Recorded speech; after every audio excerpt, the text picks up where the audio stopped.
Ladies and gentlemen, it's currently May 2nd, 2024, and unless you've been living under a rock, you must know that the person that just won the candidates tournament is Gukesh from India. Now, the candidates tournament, for those of you that live under a rock or simply don't know, the candidates tournament crowns who's going to play for the World Chess Championship, and it's going to be Gukesh, who's 17 years old from India, taking on Ding Liren, a superstar player from China. Now, Gukesh is, as I just said, 17.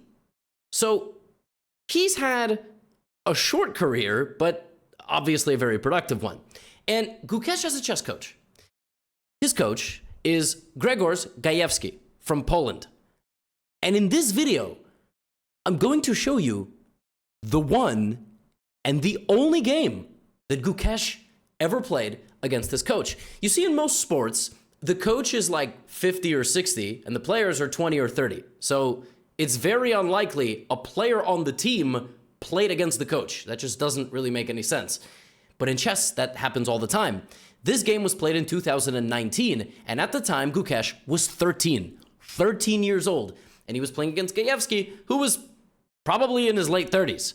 And it is one of the most absurd and brilliant games I've ever seen in my life. And I gotta show it to you, because Gukesh might be a world champion in 6 months, or he already is. Let me know in the comments what happened in the World Chess Championship of 2024 between Gukesh and Ding Liren. So this was a rapid game, okay? So that means they played with 15 minutes on the clock. It was not a classical game, so 90 minutes or 120 minutes. We're talking about 13-year-old Gukesh. The person playing with the white pieces is a 13-year-old grandmaster. And Gukesh, I think, is the fourth youngest ever player to become grandmaster. So this was before they ever knew each other. And Gukesh opens the game with knight to f3. His opponent plays d5. All right, normal stuff so far, taking the center. And so now, rather than playing a traditional queen's pawn opening, and rather than playing c4 on the second move, because black can play d4 and occupy space in the center, it's completely fine, but it's a matter of taste, Gukesh plays e3. This became relatively popular a few years ago. The advantage of starting with this move order is that if you start with this move order for some reason, black will just play e5. So black will get the entirety of the center. And so d5, e3. And now white will go back to playing a flank pawn opening, which is in English, but he will take away the opportunity of d4. So Gajewski plays knight f6. Nobody's a genius yet. We're 2 moves into the game. Let's just keep going. c4. If black captures, white will get the bishop out, and then white will have 2 center pawns, while black only has 1, which is a slight advantage for white, which is why this offering of a pawn is rejected. And in this position, the most natural looking move for white, after, let's say, developing the knight out to c3, the most natural move is pawn to d4. Like in general, chess begins with a play for the center, and all the players go for the center. But if Gukesh was going to play d4 on the 4th move, he would have played d4 on the 1st or 2nd move. Like he would have just played d4 now, and then we could have gotten the exact same thing. The reason Gukesh plays it like this is because he has no intention of playing d4. He's not going to play this move, and instead he plays b3. And this is a very interesting system, because the idea here is you wait for black to castle. Meanwhile, you develop your pieces very slowly, and then Gukesh uncorks a very powerful, very sneaky, very complicated idea against his potentially unsuspecting opponent and future coach. So, castles, right? Nothing exciting or crazy yet. The bishop goes to b2. And now, normally what happens here is black commits more pawns to the center. But here, Gajewski plays rook e8, which is a weird move. Like, he hasn't touched the bishop or a knight. Well, his idea is that he actually wants to just very quickly attack the center. So, for example, if bishop e2, he might play something like c6, castles, and e5. And here, black is completely fine. Black is going to be completely fine. So he plays rook e8, preparing to potentially mobilize in the future. And Gukesh, again, does not develop this bishop. What is the idea? Well, the idea, I know the idea. I'm going to spoil the idea to you now. The idea is that, let's say black just, plays like a6. The idea for white in taking this type of setup is to sneakily target the king and then play this move g4. And this is a gangster move. The move g4 is very dangerous. The computer doesn't even appreciate it fully. White can very quickly open up an attack on the g file in conjunction, with this queen and the bishop. and sometimes even this bishop, and it's very bad news. Now, if you don't take the pawn, and let's say you play like knight c6, well, then I'm going to go g5, and then I'm still going to remove your knight from the defense of the center and over here. That is Gukesh's idea, right? So queen c2. However, Gajewski sniffs it out, and now if g4, he's going to strike back in the center, and he's not going to let white go for the attack. Which is why it's all the more crazy that Gukesh in this position plays g4 anyway. You are not supposed to do that because black, if black plays like this, black is going to go d4, and now your whole attack is out of whack. That rhymed.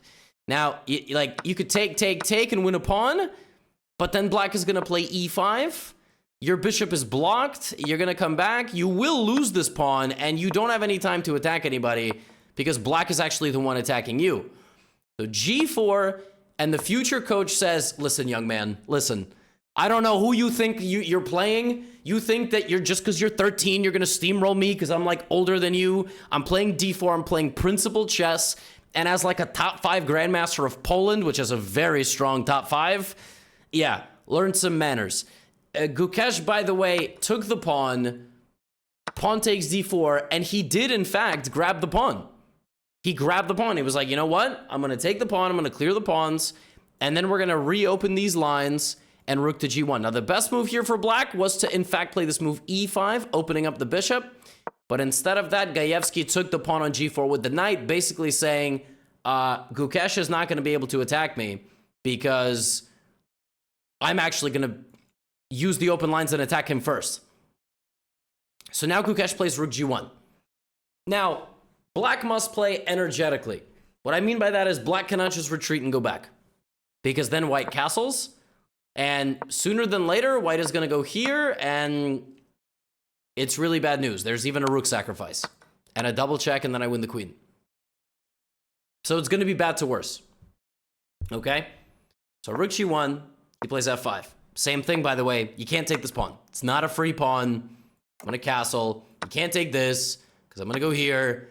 Good luck, stopping my attack with just a bunch of pawns. The rook g1, f5. All right? Solid defense. Now, the best move there instead of f5 was this crazy move bishop c5, leaving the knight to die, and then after this, black takes, and white is losing some attacking pieces. Right, again, this bishop is very important in the long range, but f5 is played, Gukesh plays h3, and now Gajewski sacrifices the knight in front of the white king. And now, all the pandemonium, absolute pandemonium. 13-year-old grandmaster with the white pieces, future world chess champion challenger. This is 2019. Gets a knight sacrificed in front of his king. Now, you can't take. You can't take because then I go queen h4. I hit both of these. If you try to defend yourself, it's going to be bad to worse. Trust me, you're going to lose. You're going to lose this knight. You're going to lose all your pieces. So knight takes f2, and Gukesh plays the best move. Plays knight back to f3, stopping queen h4.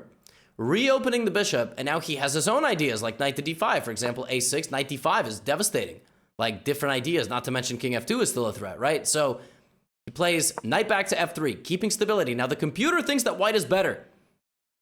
Gajewski plays e5, leaving the knight here completely. He's like, take it, take my knight. Still can't take it. Still can't go here. Bishop c5 is too powerful, and e4, and the queen is getting in. So, you can't take. Not possible. So e5. Now, the best move is to put the knight in the center. Gukesh, instead of that, plays c5. He gives up the pawn completely. Wait, how does that make any sense? He gives up the pawn completely, but we just said the bishop wanted to go there. Well, yes.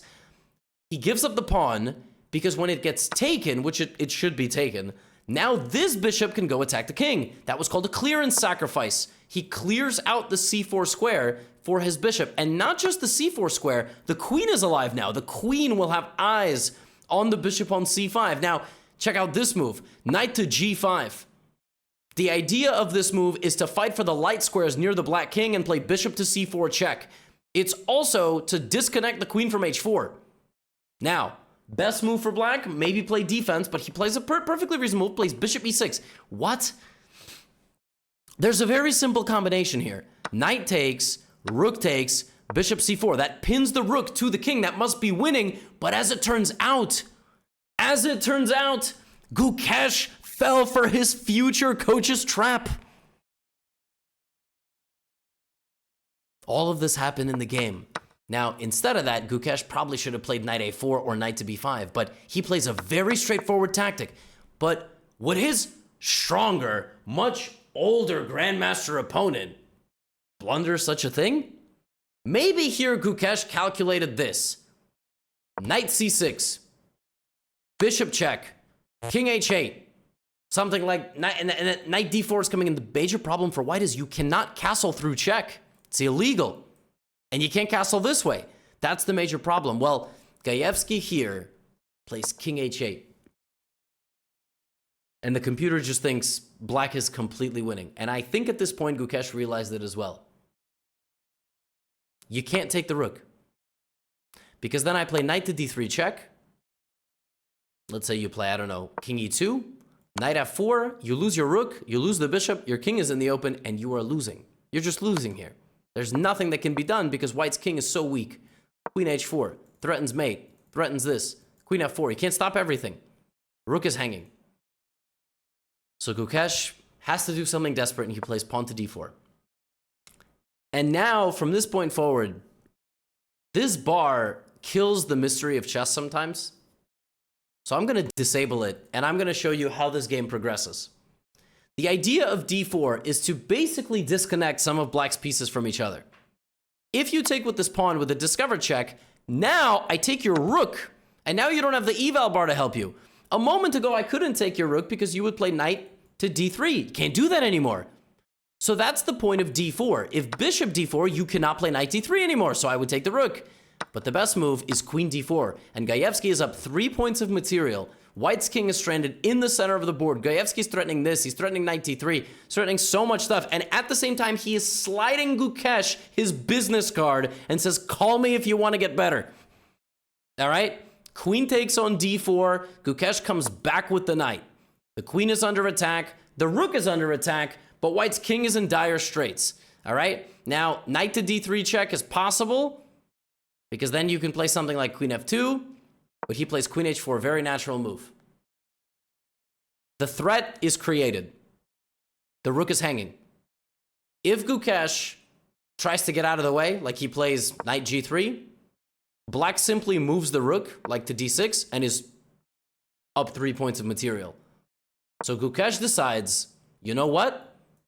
My king is under attack, a lot of pressure. I gotta be brave. I gotta be brave. I'm taking the rook. I'm taking the rook. And it is -4. The game is completely over. It is +2 for white on the evaluation, rather on the material count, but the game is over. Why is it over? Black is too powerful here with moves like knight c6, knight into d4, rook to d8, preventing white's king from escaping. White is not using the extra material, and then he's going to swarm like this. There's nothing you can do. That looks like a hanging bishop. It's not. It's a fork and a discovered attack with the queen.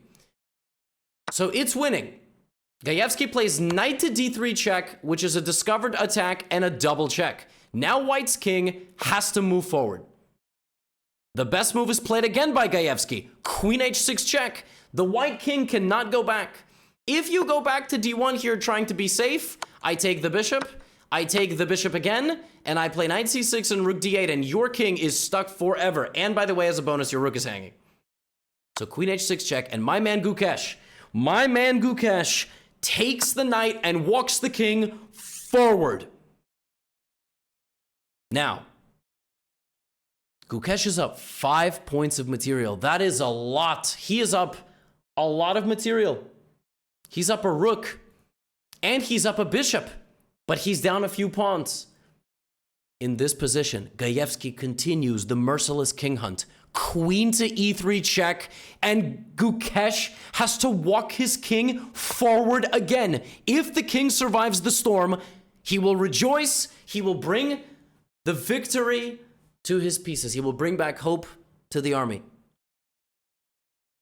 But we are far away from that. And in this position, Gajewski plays knight to c6.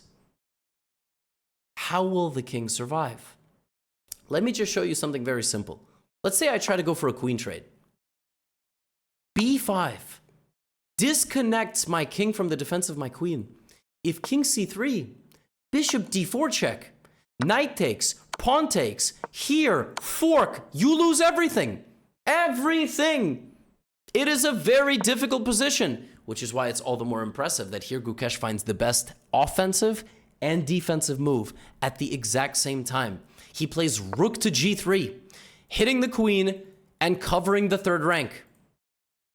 Gaevsky plays knight a5 check. White has a fork in the road. Do you go to b5 toward the pawns? Do you go to d5 in the center? You cannot go to d5. Or can you? Because if king d5, rook d8, the bishop sacrifices itself, the king makes an escape. Well, as it turns out, this is losing. After rook d6, king f5, g6. Rook g6, hg6, and the king is just stranded over here and is probably going to get mated momentarily. So after knight a5 check, believe it or not, counterintuitive, you've got to go to b5. Because after a6, you grab the knight. And the king ate both horses on way to staying on a5 and going, "Ooh, I can't believe I survived that. Oh my goodness." And the crazy part is, after b6, king a4, b5, king a5 again. There's no mate. If the queen could teleport to b6, it would be mate, or c7, or d8, or b4, but the queen can't do that. Black plays queen f2, but he's down 8 points of material, and white goes knight to d4, and black resigns the game. Because yes, you can take the rook for free, but I'm threatening a queen trade. You take the rook, I grab the bishop, black ran out of pieces, you can't give any more checks. Oh my goodness, what was that? How did that happen? How did we go from a position that was completely winning to completely lost? Well, Gukesh was brave. Gukesh marched out over here and accurately calculated this whole sequence. For Gaevsky, after bishop takes e6, the most accurate move for him was waiting. It was waiting and not actually checking the king, bringing another piece to the party. Now, after something like, I'm not even sure what white would play here. Let's say white takes on f5. Now you start the series of discovered attacks. King to d1, there is a rook coming to help. King to c1, there's bishop e3. And then there's knight d2, and white is just going to lose everything here. All his pieces. You're going to take on b3, you're going to come back, you're going to take... So, Gaevsky had to be patient. He wasn't patient there for a moment, and he gave the check right away. But even so, it was winning. It was winning. But in this position, down 5 points of material, he had to play the unfathomable knight a6. In the other version, he had to put his knight to the center. But once he gave a few checks, he had to play knight a6, because if knight c6, you lose the bishop.